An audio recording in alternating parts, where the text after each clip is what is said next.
Mean राशि के जातकों, अक्टूबर का महीना आपके लिए कैसा जाने वाला है। अक्टूबर के महीने में यहाँ पर कुछ बड़े ग्रहों के गोचर होने वाले हैं, जैसे कि देवगुरु बृहस्पति का उच्च हो जाना, सूर्य देव का नीच अवस्था में चले जाना, मंगल का अपनी स्वराशि के अंदर प्रवेश होना।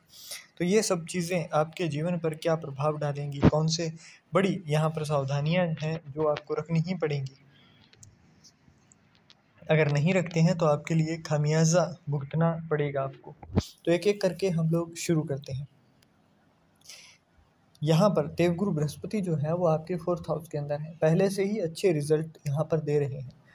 अब यहाँ से आपके राशि के जो स्वामी हैं देवगुरु बृहस्पति, वो 19 अक्टूबर से 3 दिसंबर के मध्य कर्क राशि में रहेंगे।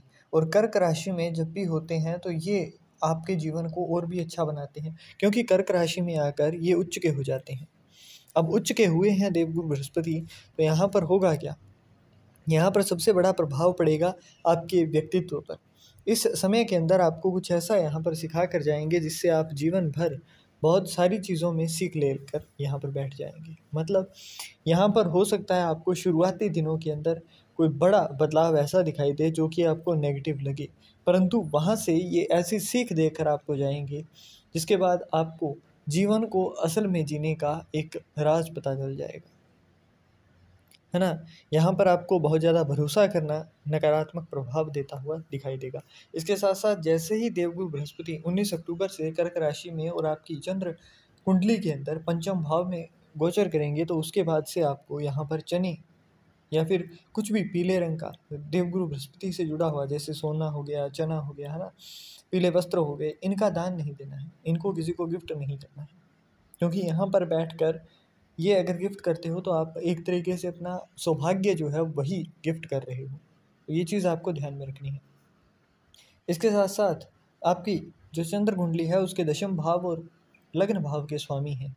अब 4th हाउस के अंदर थे तो भी थोड़ा सुख दे रहे थे आपको, परंतु उतना अच्छा नहीं मिल पा रहा था। जैसे आप कमा रहे थे तो वो कहीं ना कहीं आपका नेगेटिवली खर्च हो रहा था। परंतु अब जैसे ही ये कर्क राशि के अंदर गोचर करेंगे तो उसके बाद में देवगुरु बृहस्पति स्वयं में उच्च होंगे। तो ऐसे में इनका प्रभाव जो है वो आपको अचानक धन लाभ कराने में, अचानक आपको प्रमोशन देने में, अचानक इंक्रीमेंट मिल गया, मतलब जो सडनली आपके लिए पॉजिटिव चीज़ें होंगी वो यहाँ से आपको होती हुई दिखाई देंगी। इसके साथ साथ आपके जीवन में यहाँ पर आपके मैरिड लाइफ की बात की जाए तो वो आपकी अच्छी होती हुई दिखाई देगी। मैरिड लाइफ के अंदर आपको अच्छे बदलाव जो हैं वो देखने को मिलेंगे 24 अक्टूबर से। इसके साथ साथ अगर और देखा जाए तो स्टडी के अंदर जो लोग लगे हुए थे तो उनको यहाँ पर जॉब मिलती हुई दिखाई देगी। अगर वो कॉम्पिटिटिव एग्ज़ाम्स की तैयारी कर रहे हैं तो उसके मामले में नहीं, परंतु हाँ आपकी अर्निंग शुरू होती हुई दिखाई देगी। अगर हाँ आप यहाँ पर बेरोज़गार हैं तो आपको कर्म मिलेगा, अच्छी इनकम मिलेगी, क्योंकि पंचम भाव जो है वो कहीं ना कहीं आपके जो अचानक से केवल लाभ होते हैं ना उनको ही दिखाता है, क्योंकि ये पितरों का भाव है। तो यहाँ पर पितृ कृपा होने से आपको लाभ देखने को मिलते हैं। अब इस समय के अंदर आपके द्वारा कुत्तों की सेवा की जाना, कुत्तों को भोजन देना बहुत अच्छा रहेगा, अच्छा रिजल्ट यहाँ पर देगा। इसके साथ साथ आपके द्वारा किसी भी इंसान को फ्री में ज्ञान देना आपके लिए नकारात्मक प्रभाव, क्योंकि यहाँ पर क्या होता है ना कि जैसे ही देवगुरु बृहस्पति उच्च के होते हैं तो आपके द्वारा ज्ञान देना और वो भी बिना मांगी एडवाइस देना, ये चीज़ें आपके लिए नकारात्मक रहती हैं। अगर कोई ज्ञान दे रहा हो तो सुनने की आदत डालिए, है ना। ओवर कॉन्फिडेंस से बचना होगा, क्योंकि इस समय के अंदर आपके काम इस तरीके से बनने लगेंगे कि आप ओवर कॉन्फिडेंट हो जाओगे और उसके बाद में नुकसान करवा बैठोगे अपना। तो इस चीज़ से आपको बचाव करना है, लापरवाही से बचाव करना है, क्योंकि यहाँ पर देवगुरु बृहस्पति आपको लगातार संकेत देंगे, एक दो नहीं कई संकेत देंगे। अगर कोई बुरा होना होगा तो भी संकेत देंगे, कुछ अच्छा होना होगा तो भी संकेत देंगे। बस उन संकेतों को समझते जाइएगा। आपके जीवन में अब देवगुरु बृहस्पति जो कि राशि के स्वामी हैं वही आपके नियंत्रण के अंदर आ रहे हैं, आपके जीवन को नियंत्रित करने, आपकी जो जीवन की लगाम है वो खुद संभालने आ रहे हैं। तो ये समय आपके लिए बहुत ही अच्छा रिजल्ट यहाँ पर देकर जाने वाला दिखाई देगा। आगे अगर देखें तो 9 अक्टूबर को शुक्र जो है वो कन्या राशि के अंदर प्रवेश करेंगे, मतलब सप्तम भाव में। तब तक ये 6th हाउस के अंदर है, अब 6th हाउस के अंदर है और केतु के साथ है। तो यहाँ पर आपके द्वारा स्टमक का पेन फेस करना और कर्ज लेने से बचाव करना, अगर कोई रोग है तो उसके मामले में यहाँ पर ओवरऑल अच्छा है। कर्ज लिया हुआ है तो उससे आपको बचाते हुए यहाँ पर दिखाई देंगे। कर्ज से निकलने का रास्ता अभी दिखाएंगे, परंतु 9 अक्टूबर के बाद से आपको कर्ज से निकालने में आपकी डेली इनकम को बढ़ाकर साथ देंगे, आपके बिजनेस को अच्छी ग्रोथ देकर साथ देंगे, आपकी मैरिड लाइफ को अच्छा करके साथ देंगे, है ना। ये चीज़ें होंगी, ये बदलाव होंगे आपके 9 अक्टूबर के बाद से। परंतु तब तक आपको नेगेटिव बातों को बोलने से बचाव करना है, अपने पास्ट को लेकर अफ़सोस करने से बचाव करना है, पास्ट को लेकर रोने से बचाव करना है ना। जो भी अपने अतीत में आपने भोगा है उसको अब बार-बार दोहराना नहीं है, उसका बार-बार गान यहाँ पर नहीं करना है आपको। इस चीज़ का आपको ख़ास तौर पर यहाँ पर ध्यान देना है। क्योंकि जैसे ही यहाँ से सप्तम भाव में आते हैं तो शुक्र यहाँ पर आकर उच्च का रिजल्ट देते हैं। आपके लाइफ में लग्ज़री आना, आपकी लाइफ के अंदर जो मेहनत आप कर रहे हो वो एक अच्छी दिशा में लगना, अचानक से आपके काम बन जाना, वो काम जो कि आपके हो नहीं रहे थे 9 अक्टूबर के बाद आपके काम होना शुरू हो जाएंगे, है ना। वो हर काम जो कि अटका हुआ था ना आपका, तो वो यहाँ पर 9 अक्टूबर के बाद से आपको होना शुरू हो जाएगा।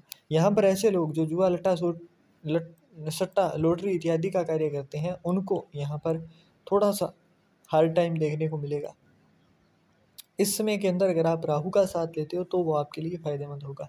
अब राहु का साथ मिलेगा कैसे? राहु के साथ के लिए आपको अपने जब भी आप सोने जाएँ तो उस समय अपने बिस्तर के नीचे जल से भरा हुआ कोई पात्र रखिए, है ना? और सुबह उसको उठाकर सीधा मिट्टी में डाल दीजिए, मिट्टी शुक्र होती है। इसके साथ-साथ जब भोजन करने जाएँ आप तो भोजन के समय आपको चूल्हा जब जलता हुआ हो ना उसके पास बैठकर भोजन करना है। ज़मीन के ऊपर बैठकर भोजन करना है। ज़मीन के ऊपर बैठने से मेरा मतलब ये है कि आप बिस्तर पर नहीं बैठेंगे, नीचे पलाथी मारकर आप बैठकर भोजन कर सकते हो। जो भी चीज़ें आपके पास आती जाएँ उनको शो ऑफ नहीं करोगे, बिल्कुल जैसे अभी रह रहे हो नॉर्मल लाइफ ही व्यतीत करते जाओगे। धन दिखाओगे नहीं, उतना ही ज़्यादा बढ़ता हुआ दिखाई देगा, क्योंकि राहु आपके 12वें भाव में है। शुक्र भले ही सप्तम भाव में उच्च का रिज़ल्ट दे, शुक्र भले ही आपके काम बनवा दे, परंतु राहु ऐसे हैं कि अगर ₹2 का मुनाफ़ा यहाँ पर शुक्र करवाएँगे तो ₹4 का खर्च राहु आपके लिए लेकर आ जाएँगे। तो यहाँ पर जो भी चीज़ें आप बनाते जाओ उनके अंदर शांति रखते हुए, चुप रहते हुए, चीज़ों को भोगते हुए आप आगे बढ़ते जाइएगा। तभी आपके लिए चीज़ें अच्छी रहेंगी। इसके साथ-साथ क्योंकि 12वें भाव के अंदर आपके शनि और राहु दोनों का ही इम्पैक्ट है और नवंबर तक रहेगा, नवंबर के एंड तक।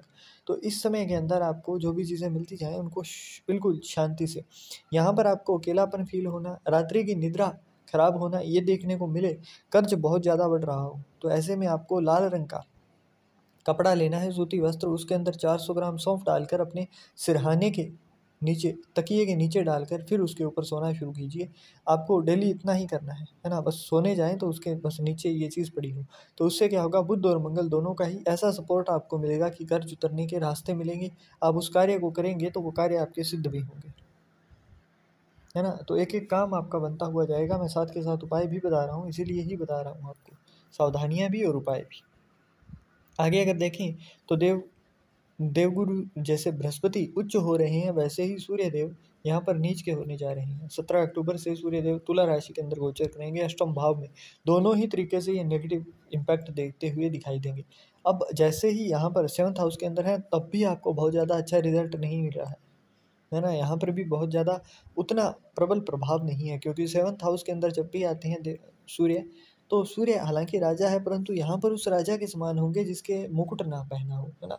मतलब काम ये सारे करेंगे परंतु इनको क्रेडिट नहीं मिलता है अपने किए का भी। ये नुकसान इनको देखने को यहाँ पर मिलता है। तो यहाँ पर ये चीज़ें हैं, परंतु जैसे ही तुला राशि के अंदर गोचर होगा अष्टम भाव और तुला राशि दोनों ही चीज़ें यहाँ पर बहुत ज़्यादा नेगेटिव है, दोनों ही ओर से नेगेटिव है। तो यहाँ पर क्योंकि ये छठे भाव के स्वामी हैं तो जॉब कर रहे हो तो वहाँ पर किसी भी पॉलिटिक्स में पढ़ने से बचाव करिएगा। अपने टैलेंट को बहुत ज़्यादा कूद-कूद कर बताना नहीं है ना?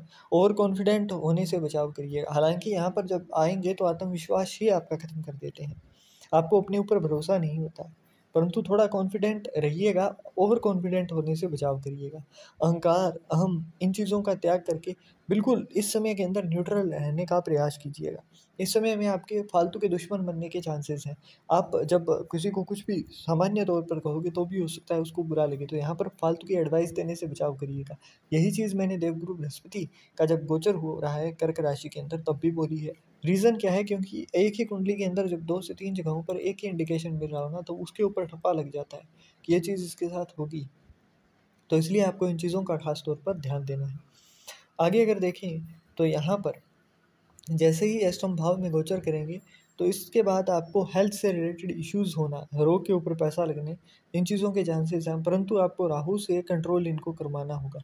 अब यहाँ पर है तो आपके द्वारा शमशान के अंदर आटे का दान करना, जैसे शमशान हो आपके आसपास तो वहाँ पर अगर चींटियों के होते हैं छोटे छोटे बिल, है ना, तो वहाँ पर आपके द्वारा आटा छिड़क के आना, वो आपके लिए फ़ायदेमंद रहेगा, क्योंकि अष्टम भाव शमशान है।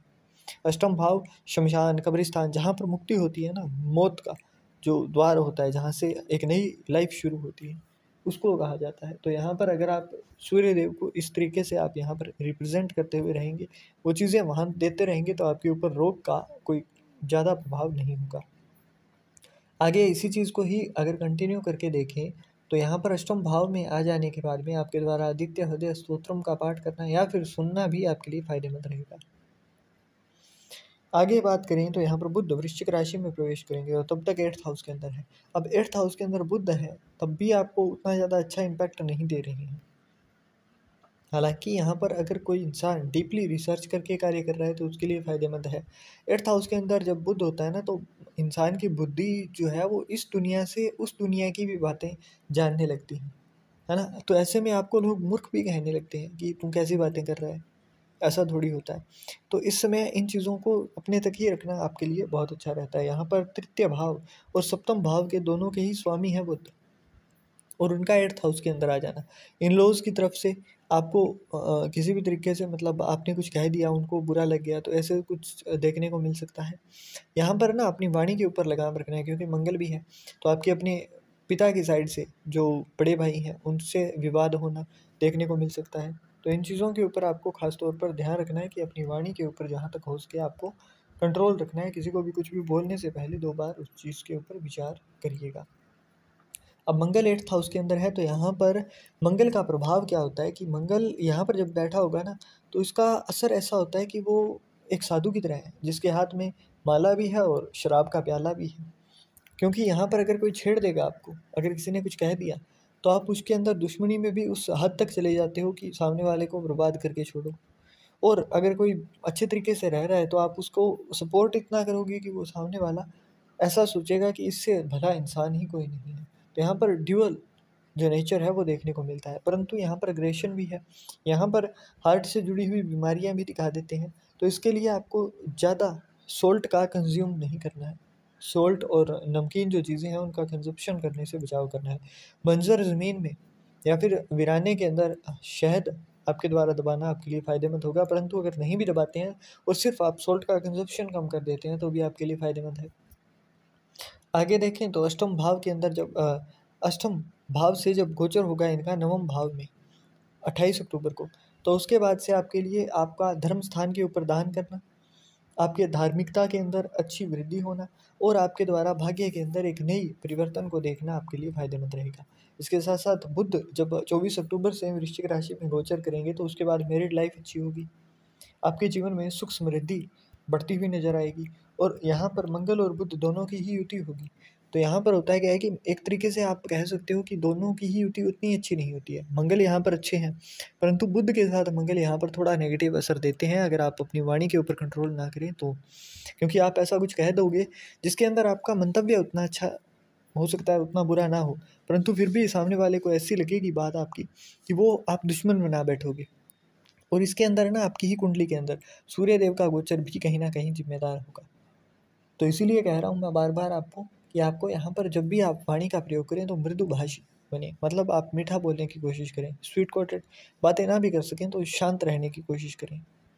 इसके साथ साथ एक और चीज़ जो कि इस वीडियो की बिल्कुल आपको यहाँ तक जो भी रुका है उसको प्रो टिप देकर जा रहा हूँ मैं। यहाँ पर है नवम भाव में मंगल, तो मंगल जो है वो साहस देंगे आपको। मंगल यहाँ पर बैठकर आपको वो एनर्जी देंगे कि आप आगे बढ़ पाओ। और यहाँ से अगर आप मेहनत करते हो, ज़िद से ठान कर अपने जीवन में कुछ बदलाव करने की सोचते हो ना, तो ये टाइम है आपके लिए, क्योंकि यहाँ पर देवगुरु बृहस्पति का साथ है, यहाँ पर मंगल का साथ है आपके साथ। और दोनों ही प्लेनेट ऐसे हैं, इनको अगर आपने सही से यूज़ कर लिया तो राहु शनि कोई भी आपका बाल भी बांका नहीं कर पाएगा। और यहाँ पर बैठे हैं, है ना, तो नवम भाव में बैठकर, है ना, चौथी दृष्टि जो है इनकी शनिदेव और राहु दोनों के ऊपर पड़ेगी मंगल की। तो जैसा मैंने कहा, शांत रहना है और यहाँ पर मंगल को प्रबल करने के लिए, क्योंकि नवम भाव में है, तो लाल रंग का धागा अगर आप अंगुली के अंदर धारण कर लेते हो तो भी वो अच्छा फ़ायदा देगा। हनुमान चालीसा का अगर आप पाठ करना शुरू करते हो तो भी वो एक अच्छा इम्पैक्ट आपके लाइफ के ऊपर देता हुआ नज़र आएगा, है ना। इसके साथ साथ जब भी परेशानियाँ आपको हो ना, तो चंद्रमा से बातें करना, अपनी माता से बातें करना, वो आपके लिए एक लाइफ के अंदर एक अच्छा टर्न पॉइंट लेकर आएगा। जो भी परेशानी हो ना आपको, अगर माता नहीं है जिन लोगों की, तो आप चंद्रमा से बातें करना शुरू करो, आपकी मेंटल पीस वापस लौट कर आएगी, मेंटल हेल्थ अच्छी होगी, स्ट्रेस जो है वो कम होगा। तो आशा करते हैं जो भी चीज़ें मैंने आपको बताई हैं, जो भी सावधानियाँ मैंने आपको बताई हैं, एक-एक चीज़ के ऊपर आप पूर्ण रूप से ध्यान देंगे और अपने जीवन को एक अच्छे जगह पर लेकर जाने में इस वीडियो का आपके योगदान रहेगा आपके जीवन में।